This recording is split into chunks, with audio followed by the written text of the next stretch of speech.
إن هذا العلم دين فانظروا عمن تأخذون دينكم. شرور أنفسنا وسيئات أعمالنا من يهده الله فلا مضل له ومن يضلل فلا هادي له وأشهد أن لا إله إلا الله وحده لا شريك له وأشهد أن محمدا عبده ورسوله لا نبي ولا رسول بعده. Bapak Ibu, ikhwan akhwat sekalian rahimani wa rahimakumullah. Alhamdulillah, pada malam yang berbahagia ini kita masih bisa melanjutkan kajian kita berkaitan dengan agama Allah Subhanahu wa taala. Bahasan yang sangat penting dan berharga buat kita semuanya agar kita semuanya bisa selamat dari hati yang telah membatu atau mengeras. Kenapa jamaah rahmatullah?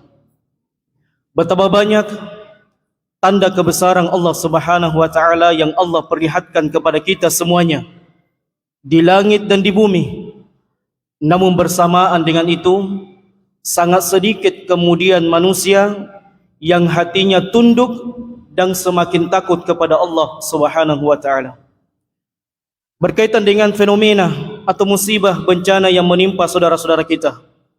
Ya, sebagian orang mengatakan musibah itu hanyalah diantara kejadian umumnya yang terjadi di tengah-tengah umat manusia. Mereka senantiasa mengaitkan bahwasanya memang sudah siklus alam dunia, sudah seperti itu halnya, dunia semakin tua sehingga kadang terjadi banyak gempa bumi. Namun ada pun orang beriman, semakin banyak musibah bencana yang menimpa umat manusia, maka dia semakin yakin bahwasanya di dunia ini tidak ada yang paling berkuasa, tidak ada yang bisa menentukan kehidupan manusia melainkan dialah Allah Subhanahu wa taala. Sehingga dia semakin bertambah keimanannya, semakin takut kepada Allah Subhanahu wa taala, dan semakin kemudian dia memperbaiki kualitas ibadahnya kepada Allah Subhanahu wa taala. Namun di sana juga ada sebagian manusia yang berkali-kali ditimpakan musibah bencana, silih datang berganti tanpa henti, tidak juga semakin tunduk dan patuh kepada Allah, tidak semakin beristighfar dan bertobat kepada Allah.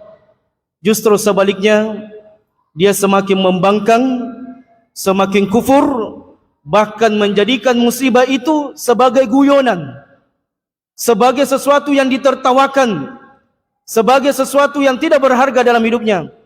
Padahal ini zaman rahmatullah, di antara bentuk teguran yang Allah berikan kepada kita semuanya, apakah kita termasuk orang-orang yang semakin ditimpakan musibah semakin tunduk dan patuh kepada Allah, ataukah sebaliknya kita semakin kufur, semakin jauh dari perintah-perintah Allah Subhanahu wa taala?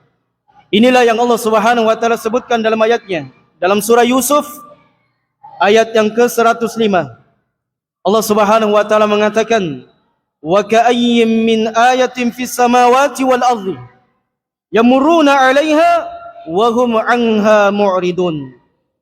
Betapa banyak kami perlihatkan tanda kebesaran kami kepada umat manusia di langit maupun di bumi, di mana tanda kebesaran ini berlalu di atas mereka. Mereka merasakan gempa bumi, mereka merasakan dahsyatnya banjir bandang, mereka merasakan dahsyatnya guntur ketika menyambar, mereka merasakan bagaimana tiupan angin yang ketika bertiup dengan kencang. Namun kata Allah, wa hum anha mu'ridun. Namun kebanyakan manusia semakin diperlihatkan tanda kebesaran Allah hanya berlalu begitu saja. Seolah-olah mereka mengatakan semuanya ini tidak berarti bagiku. Demikianlah manusia zaman rahmatullah, kebanyakan di antara kita. Ya, semakin ditimpakan musibah tidak semakin takut kepada Allah Subhanahu wa taala. Oleh karenanya zaman rahmatullah, dari ayat ini kemudian kita menyampaikan kepada antum semuanya dan kita semuanya agar tidak memiliki hati yang keras dari peringatan Allah Subhanahu wa taala. Dan ketahuilah zaman rahmatullah, dalam pembahasan kita pada kesempatan berbahagia ini Ada 3 yang kita akan sebutkan. Mudah-mudahan cukup waktu. Maka kita akan sebutkan dengan ringkas dan cepat. Yang pertama, jamaah rahmat Allah, celaan Allah. Allah mencela. Jadi kadang sebagian di antara kita saling mencela. Oh si fulan begini. Oh si fulan begitu. Begitu pula kadang istri kita mencela suaminya. Suami mencela istrinya.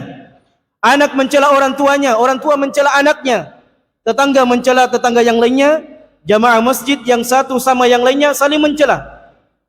Maka terkadang celaan itu membuat kita sakit hati. Membuat kita marah. Membuat kita menjadi orang rendahan.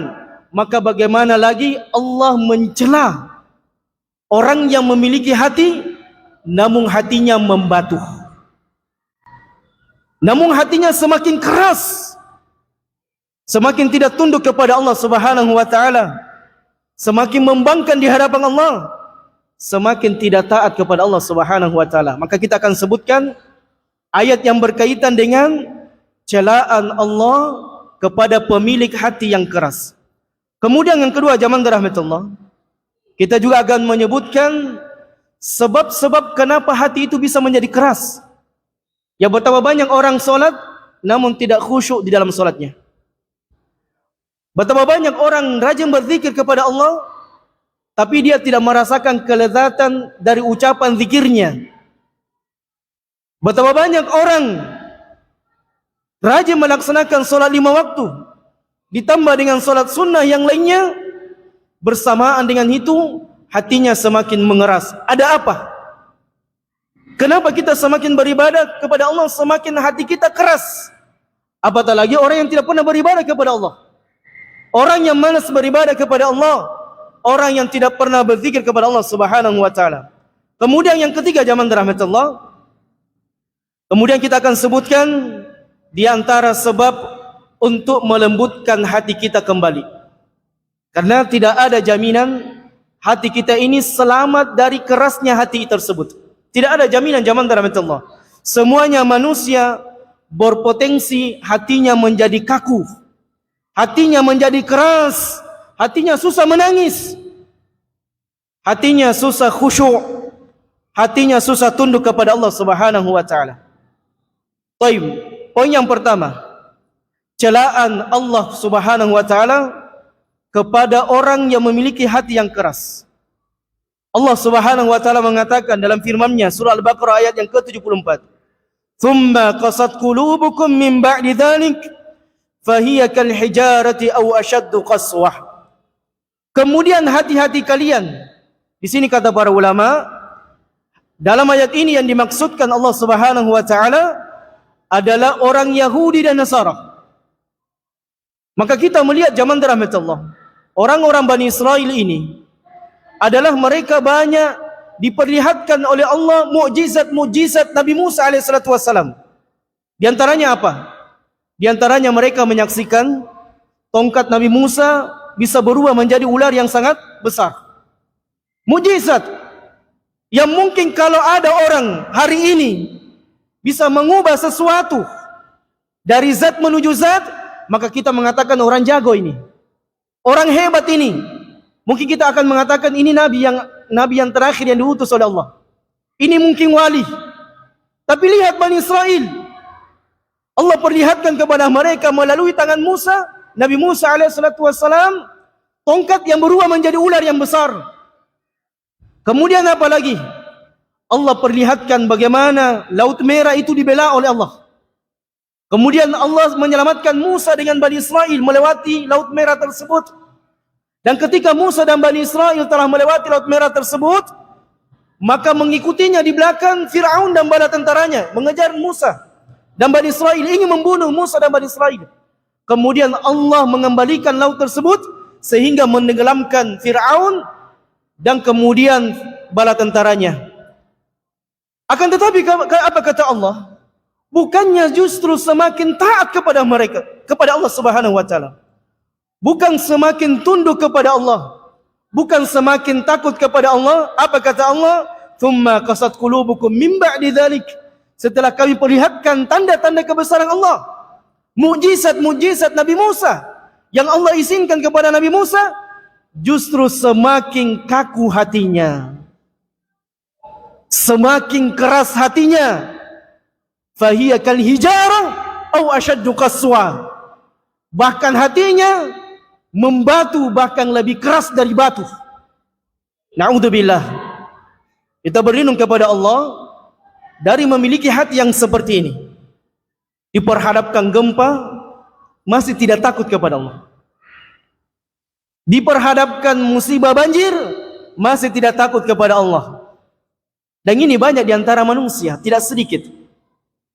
Andaikan manusia itu memiliki hati yang tunduk, hati yang takut kepada Allah, ketika ada gempa, musibah, bencana yang menimpa sebagian daerah, maka mereka akan semakin rajin sholat 5 waktu. Maka mereka akan meninggalkan semua perkara-perkara maksiat. Mereka semakin tunduk, mereka semakin khusyuk. Maka pertanyakan, mengapa kita susah menangis? Karena boleh jadi hati kita telah mengeras. Mengapa kita susah menangis ketika membaca Quran? Boleh jadi hati kita telah mengeras. Mengapa kita susah tunduk, khusyuk kepada Allah beribadah, minimal dalam solat saja? Apakah kita sudah khusyuk di dalam solat kita? Itu merupakan tanda. Kalau belum khusyuk, boleh jadi hati kita telah mengeras. Zaman rahmatullah. Ketika kita takbiratul ihram, Allahu Akbar, masih mengingat dunia, masih mengingat perkara-perkara yang berkaitan dengan dunia, mobil kita, rumah mewah kita, bisnis kita. Thumma qasat qulubukum min ba'di dzalik. Setelah datang keimanan, bukan semakin tunduk kepada Allah, semakin mengeras hatinya, semakin berani di hadapan Allah. Kemudian Allah mengatakan, wa inna minal hijara lama yatafajjaru minhul anhar. Padahal di antara batu itu ada lubang yang memancar air di perutnya. Sekeras-kerasnya batu, tetap dia akan hancur kalau dia terus dialirkan air. Coba lihat zaman rahmatullah, di antara air terjun itu ada batu yang mengapiknya, tapi dia hancur karena tidak mampu menahan derasan air yang terus mengalir di tubuhnya sehingga dia berlubang. Kata Allah, wa inna minal hijar lama yatafajjara minhul anhar. Walaupun bagaimana kerasnya batu masih bisa bobol.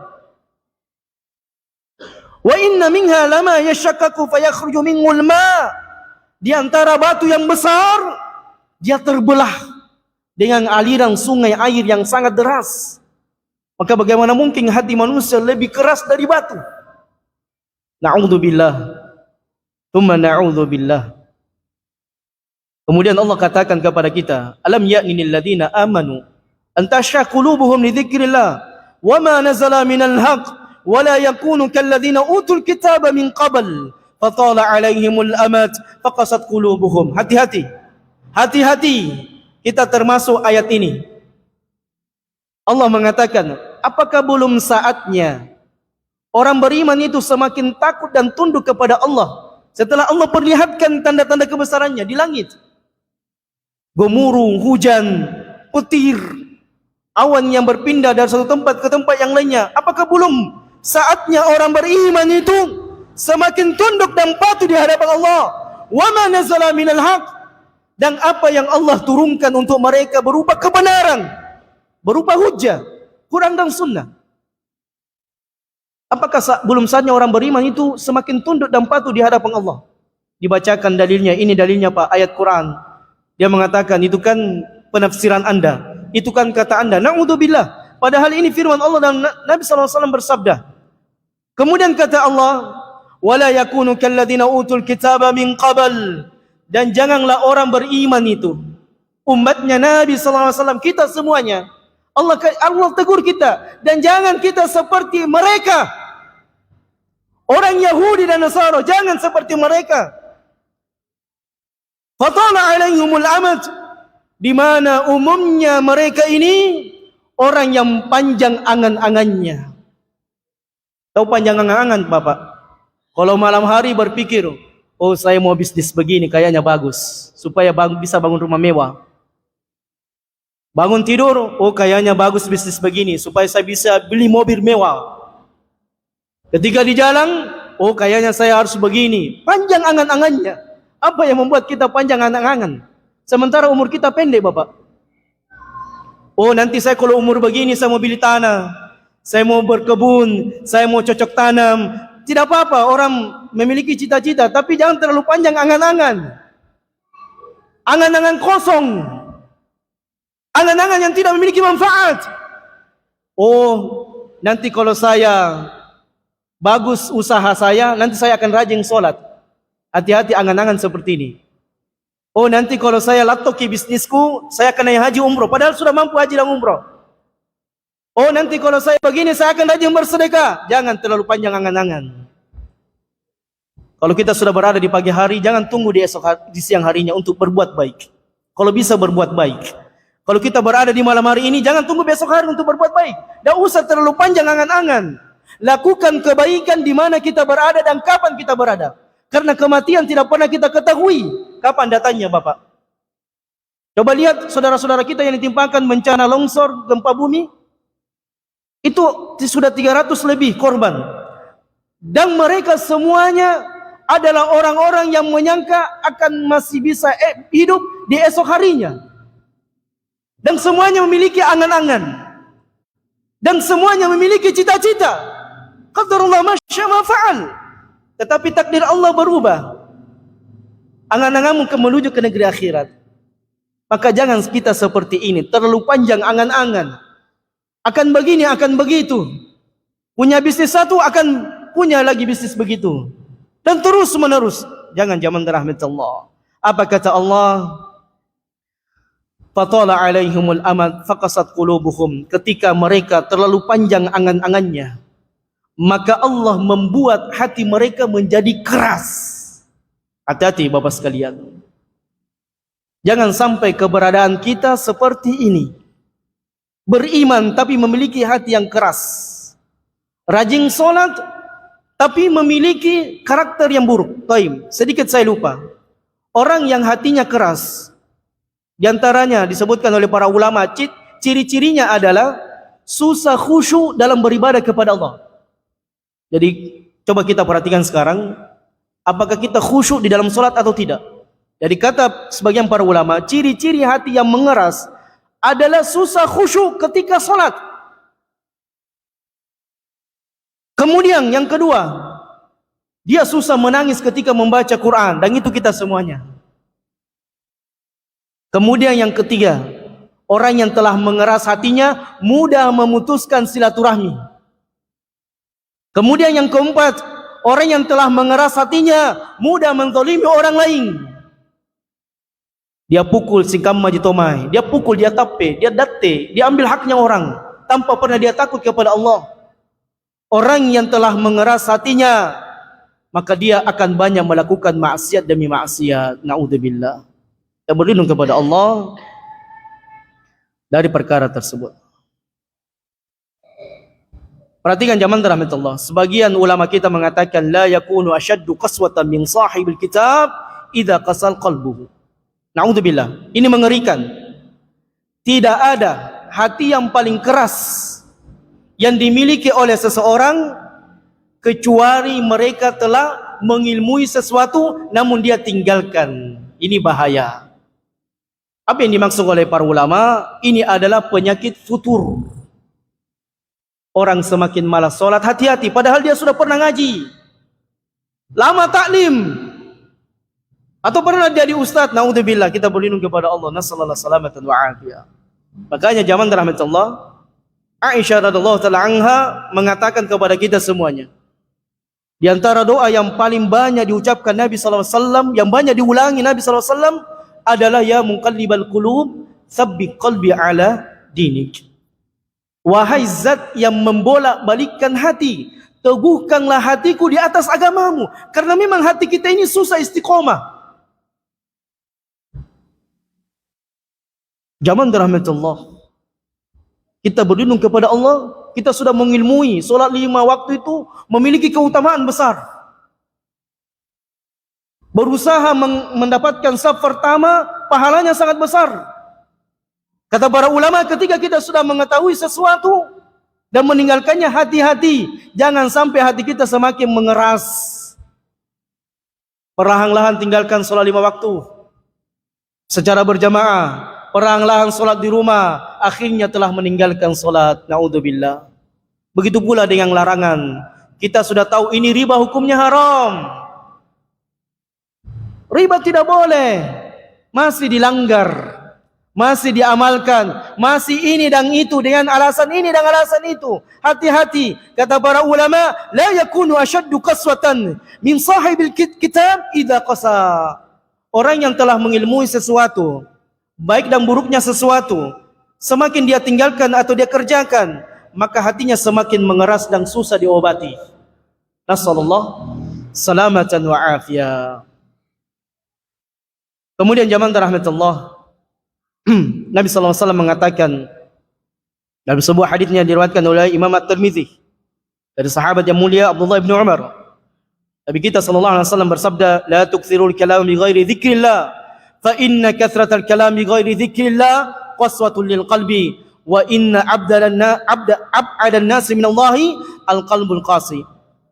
Jangan terlalu banyak bicara di mana pembicaraan itu tidak banyak mengingat Allah Subhanahu wa taala. Ya, kita sering ngopi-ngopi sama teman. Kadang kita cerita sana cerita situ tanpa pernah mengetahui kapan kita akan berhenti bicara. Hati-hati. Banyak bicara tentang sesuatu tanpa mengingat Allah, ini diantara sebab hati kita menjadi keras. Makanya Pak Jangki pernah cerita dengan ahli dunia. Orang yang suka mengejar dunia, yang obsesinya dunia, tujuannya dunia, karena dia tidak akan pernah di dalam pembicaraannya mengingat Allah kecuali dengan dunia, dan dunia. Cerita botol. Hati-hati zaman rahmatullah. Jangan pernah bercerita, berteman, kita temani cerita pengejar dunia. Sebab dia akan melalaikan kita. Nabi SAW mengatakan orang yang banyak bicara, jai cari tanah, baca rutu, yang tidak mengingat Allah Subhanahu wa taala, maka di antara sebab hatinya menjadi keras. Fa inna kathratul kalam bi ghairi dzikrillah qaswatul lil qalbi.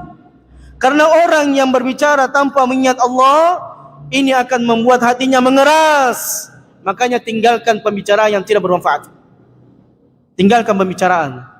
Apatah lagi sekarang Piala Dunia, nonton bareng sambil menonton bola sambil cerita, naudzubillah, tsumma naudzubillah. Kemudian perhatikan, Nabi SAW mengatakan kepada kita semuanya, wa inna ab'adan nasa minallahi qalbul qasi. Karena orang yang paling jauh dari Allah adalah mereka yang memiliki hati yang telah mengeras. Hati-hati.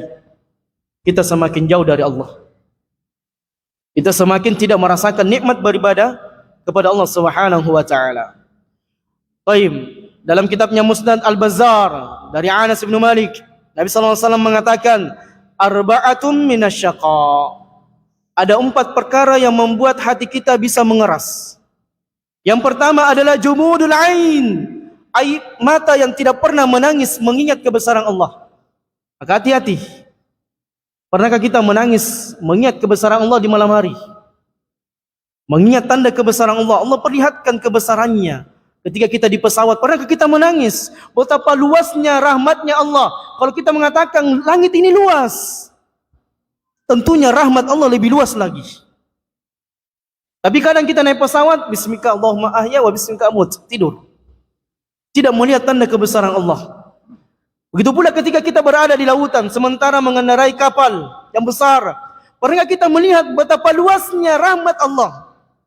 Yang kita melihat lautan itu sangat luas, lautan itu sangat dalam. Ketahuilah rahmat Allah lebih luas daripada lautan itu.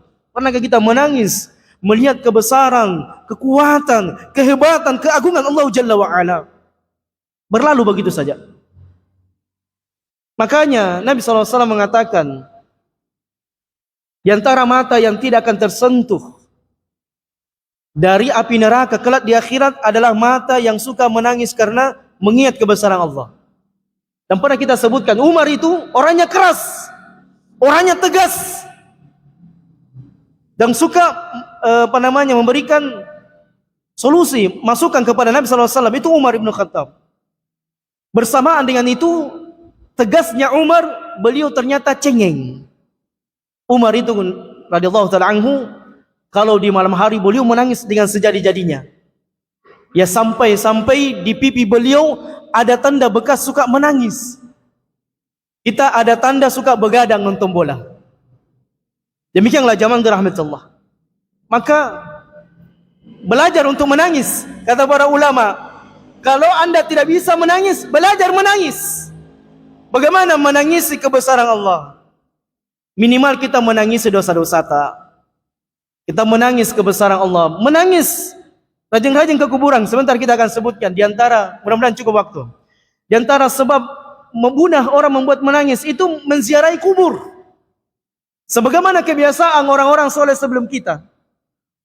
Nabi SAW, para sahabatnya, para tabi'in dan para tabi'in, mereka kebiasaan di antara mereka suka mengunjungi kubur di malam hari. Tidak ada manusia, kemudian mereka masuk ke kuburan. Kita boro-boro masuk kuburan siang hari, malam hari sangat menegangkan.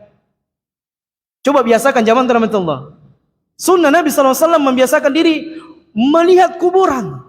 Supaya apa? Supaya hati kita yang tadinya mengeras, hati kita susah menangis, mata kita susah menangis. Kita seharinya tiap hari berbicara, berpikir bagaimana menjadi orang kaya, bagaimana menjadi orang sukses. Coba rajin-rajin ke kuburan, lihat saudara-saudara kita semuanya. Sampai-sampai Al-Hasan Al-Basri rahimahullah mengatakan, saya kalau hati saya mengeras, jadi memang zaman Allah, orang-orang soleh sebelum kita itu selalu melihat bagaimana memperbaiki hati-hati mereka. Kalau kita hanya memperbaiki penampilan tak, tapi orang-orang soleh sebelum kita, mereka selalu memeriksa hatinya, apakah hatinya mengeras atau tidak. Dan itu ada tanda-tandanya. Misalnya susah menangis, susah khusyuk ketika sholat, susah mengingat kebesaran Allah, maka dilihat, di cross check, apakah hati kita ini hati sehat atau hati yang berpenyakitan, hati yang susah menangis. Kemudian yang kedua, di antara sebab kebinasaan seorang hamba adalah memiliki hati yang keras. Nanti kita akan jelaskan. Kemudian yang keempat, di antara bentuk penyesalan nanti bagi seorang hamba adalah banyaknya angan-angannya. Ini harus dihindari Bapak. Mulai hari ini hindari. Jangan terlalu banyak angan-angan. Nabi SAW mengatakan, sesungguhnya manusia banyak angan-angannya dalam kehidupan dunia ini. Padahal kematian lebih dekat daripada tali sendalnya sendiri. Banyak angan-angan tak memang Bapak. Sementara berangan-angan sedang, bagaimana saya mempoligami istri 2, istri 3. Banyak angan-angan bagaimana saya memiliki rumah yang mewah. Bagaimana saya punya bisnis yang bagus. Bagaimana saya begini, bagaimana saya begitu. Tidak usah terlalu banyak angan-angan. Jalani saja kehidupan. Karena sesungguhnya kehidupan ini, semua rezeki yang telah kita akan nikmati dan akan kita nikmati, itu sudah dicatat oleh Allah Subhanahu wa taala. Sudah ditentukan oleh Allah Subhanahu wa taala. Kemudian di antara sebab kebinasaan, sebab kehinaan adalah al-hirsu 'ala dunya, yaitu berambisi dengan dunia. Hati-hati. Jangan terlalu berambisi dengan dunia. Karena ketahuilah zaman rahmatullah, dunia ini adalah perkara yang melalaikan, perkara yang dilaknat, perkara yang bisa membuat orang rusak agamanya. Betapa banyak kita jumpai yang tadinya bersama dengan kita, masih berjamaah dengan kita, sudah hilang karena sibuk dengan dunianya. Betapa banyak saudara-saudara kita yang rajin mengaji, sudah hilang. Kemana? Sibuk mengajar dunianya. Betapa banyak orang yang pernah kita lihat bagus ibadahnya, bagus solatnya, bagus ketaatannya kepada Allah, rusak karena dunia yang telah mereka kejar. Maka hati-hati zaman rahmatullah dari perkara-perkara yang disebutkan oleh Nabi SAW. Kemudian Malik ibn Dinar mengatakan, "Maduriba 'abdun bi'uqubatin a'dhamu min qaswatil qalbi." Dzakara Abdullah ibn Ahmad fi Zuhd. Malik ibn Dinar mengatakan, hukuman yang paling besar, hukuman yang paling terberat yang Allah berikan bagi seorang hamba adalah Allah memberikan kepadanya hati yang semakin kaku. Hati-hati. Ketika kita melihat ada orang kecurian, maka musibah yang dia dapatkan lebih ringan zaman rahmatullah. Ketika ada orang mendapatkan musibah gempa bumi, hancur rumahnya, kehilangan istrinya, mungkin dia menangis, na'am. Dia mungkin bersedih, na'am. Dia mungkin diliputi dengan rasa hancur dalam kehidupannya, na'am. Tapi ketahuilah, ketika Allah ingin menimpakan musibah yang besar bagi seorang hamba, adalah Allah timpakan hati yang semakin mengeras. Karena hati yang semakin mengeras, dia akan semakin jauh dari ketaatan. Dia akan semakin berani melakukan kejahatan. Hati yang semakin mengeras, dia akan semakin tidak tunduk kepada Allah. Hati yang semakin mengeras, dia akan terus melakukan maksiat di atas maksiat dan tidak lagi memiliki rasa malu di hadapan Allah Subhanahu wa taala. Maka kita berlindung kepada Allah. Jangan sampai Allah menghukum kita dengan apa? Memberikan hati yang keras. Kita berlindung kepada Allah. Makanya Nabi SAW dalam sebuah doanya, beliau mengatakan, Ya Rabb, Ya Allah, jangan kau jadikan musibah besar terhadap agama kami. Ya mungkin kita mendapatkan musibah dunia berkaitan dengan dunia, tapi jangan sampai Allah timpakan musibah di dalam agama kita.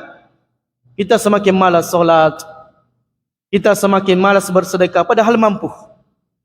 Kita semakin malas membaca Quran padahal ada waktu tak banyak kosong. Namun kebanyakan waktu kosong kita gunakan untuk cerita botol. Ya, cerita yang tidak jelas dari mana akan selesai cerita tersebut. Maka zaman rahmat Allah, ketahuilah kata Malik bin Dinar, ma duriba 'abdin bi uqubatin a'dham min qaswatil qulub. Tidak ada sesuatu musibah, bencana, hukuman yang Allah berikan yang lebih besar, yang lebih dahsyat kepada seorang hamba melebihi Allah memberikan hati yang kaku. Sampai jam berapa Ustaz? Lagi berapa menit ini? Lagi berapa? 13 menit. Time. Baru pertama. Itu tadi yang berkaitan dengan celaan Allah bagi orang yang memiliki hati yang keras. Kemudian yang kedua, zaman rahmatullah, kita singkat. Sebab hati itu menjadi keras. Ini penting supaya kita introspeksi diri. Apakah kita melakukan hal tersebut atau tidak? Apakah kita semakin tidak khusyuk solat kita, maka dilihat. Yang pertama, zaman rahmatullah, di antara sebab yang banyak mematikan hati adalah kasratul kalam bi ghairi zikrillah, yaitu orang yang banyak bicara tanpa pernah mengingat Allah Subhanahu wa taala. Jadi banyak cerita. Jadi memang kita ini manusia suka pacarita. Ya, kita ketemu dengan teman, kita cerita panjang kali lebar. Tidak mengapa bercerita zaman dalam mental. Bukan berarti kita dianjurkan menjadi manusia pendiam, tidak. Itu salah, keliru. Nabi SAW mengatakan, kathratul kalam bi ghairi dzikrillah. Yang dimaksud oleh banyak cerita adalah cerita yang tidak pernah mengingat kebesaran Allah. Alhamdulillah kalau kita jamaah satu masjid, kadang kita bercerita juga, kita juga bercerita tentang dunia. Tapi di sela-sela penceritaan kita mengingat Allah, kebesaran Allah Subhanahu wa taala. Misalnya kita bercerita tentang anak, alhamdulillah saya sudah memiliki anak yang sudah sukses, bagus karirnya. Alhamdulillah, itu semua di antara doa-doa ibu saya atau doa orang tua kita. Kita selipkan kebesaran Allah Subhanahu wa taala. Yang salah adalah ketika kita banyak cerita, tidak menyamakan di dalam cerita kita kebesaran Allah. Misalnya kita mengatakan, alhamdulillah saya sudah punya rumah mewah, mobil yang bagus. Itu karena kehebatan saya, Pak. Saya pintar, saya profesor, saya doktor. Tidak ada yang bantu saya. Dulu saya susah, begini dan begitu. Terus menerus, panjang kali lebar. Karena kenapa zaman rahmatullah? Memang manusia itu tukang cerita. Tidak dipungkiri. Kita ketemu istri, kita cerita. Umi, Abi, alhamdulillah. Kita sematkan kalimat alhamdulillah. Maka itu dipuji zaman rahmatullah. Pembicaraan yang dipuji seperti ini, taklim, kajian. Dipuji karena kenapa? Di sela-sela pembicaraan kita menyebut kebesaran Allah. Kita menyebut keagungan Allah. Alhamdulillah. Jangan seperti sebagian orang. Ya. Ketika dia berbuat baik, oh saya tadi bersedekah Pak, ini tanah saya laku dan sebagainya. Terus menerus. Kiri kanan tidak pernah mengingat Allah Jalla wa'ala. Ini yang tercela. Tetapi kalau kita menyebutkan, kita bercerita tentang kemuliaan, keagungan ibadah, di salah-salahnya kita menyebut nama Allah yang besar, menyebut nama Allah yang agung, maka itu adalah di antara perucapan kalimat yang dipuji oleh Allah Subhanahu wa taala. Maka mulai hari ini jangan terlalu banyak bicara. Tapi memang susah. Oleh karenanya Nabi SAW menyebutkan, kebanyakan manusia nanti dicampakkan ke dalam neraka karena lisannya. Dan kebanyakan juga manusia nanti dimasukkan ke dalam surga karena lisannya. Jadi memang lisan bisa membawa kita kepada kebaikan dan lisan bisa membawa kita kepada keburukan. Maka dijaga. Kalau lihat pembicaraan ini, kita berjumpa dengan orang pembicaranya ini tidak bermanfaat, pembicaraannya nantinya hanya menyebutkan keutamaan dirinya sendiri dan keluarganya, maka tinggalkan. Cukup assalamualaikum, waalaikumsalam. Mungkin kemana Pak? Mungkin situ. Saya ada sedikit urusan. Sudah selesai. Daripada kita harus meladeni pembicaraan tanpa banyak mengingat kebesaran Allah Subhanahu wa taala. Kemudian yang kedua, jamaah rahmatullah, di antara perkara yang membuat hati manusia bisa mengeras, ini kajian terakhir. Nanti kita akan lanjutkan insyaallah taala di pekan berikutnya. Yang kedua, jamaah rahmatullah, adalah orang yang suka melanggar janjinya terutama kepada Allah. Kapan itu jamaah rahmatullah? Ya mungkin kita mengatakan, mungkin kita pernah berdoa, ya Rabb, kalau saya punya rezeki saya akan naik ibadah haji dan umroh. Ketika dia sudah sukses, tidak naik haji umroh. Apalagi pejabat, itu masya Allah pejabat, hati-hati ya. Itu kan mereka disumpah di atas apa? Quran. Demi Allah, bayangkan. Mereka mengucapkan kalimat ini, demi Allah. Tak taunya korupsi, tak taunya nepotisme. Makanya orang yang suka bersumpah, yang kemudian suka berjanji-janji di hadapan Allah, jadi memang manusia penjanji. Ya Rob, nanti kalau saya begini, saya akan begitu. Ya Rob, kalau laku tanahku, saya akan bersedekah, saya akan bangun masjid. Tapi tidak bangun masjid, justru berpoya-poya. Hati-hati.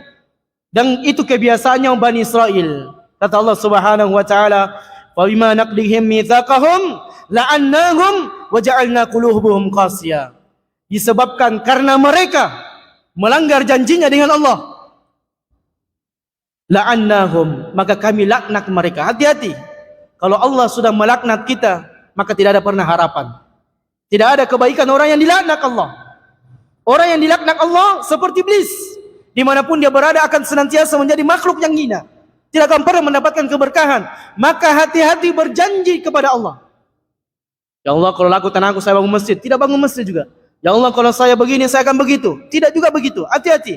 Fabima naqlihim mitsaqahum, karena disebabkan mereka ini melanggar janjinya, melanggar sumpahnya di hadapan Allah, la'annahum, kami laknat mereka, wa ja'alna qulubuhum qasiyatan, dan kami jadikan hati mereka mengeras, membatu. Maka kita berlindung kepada Allah Subhanahu wa taala dari perkara-perkara tersebut. Demikianlah Bapak Ibu yang dirahmati Allah, sedikit pembahasan kita berkaitan dengan yang pertama tadi, celaan bagi pemilik hati yang mengeras. Kemudian yang kedua, sebab-sebab hati yang mengeras, ini baru kita sebutkan 2. Masih ada sekitar 5 sebab-sebab hati yang mengeras. Kemudian masih ada poin yang ketiga, dan ini penting, bagaimana melembutkan hati yang keras. Karena kita semuanya tidak ada jaminan tidak memiliki hati yang keras, hati yang tunduk dan patuh di hadapan Allah Subhanahu wa taala. Naktafi bihadzal qadar wa nukhtimu hadzal liqa bi du'a. Subhanakallahumma wa bihamdika asyhadu an la ilaha illa anta astaghfiruka wa atubu ilaik. Wa akhiru da'wana anil hamdulillahi rabbil alamin. Wassalamu alaikum warahmatullahi taala wabarakatuh.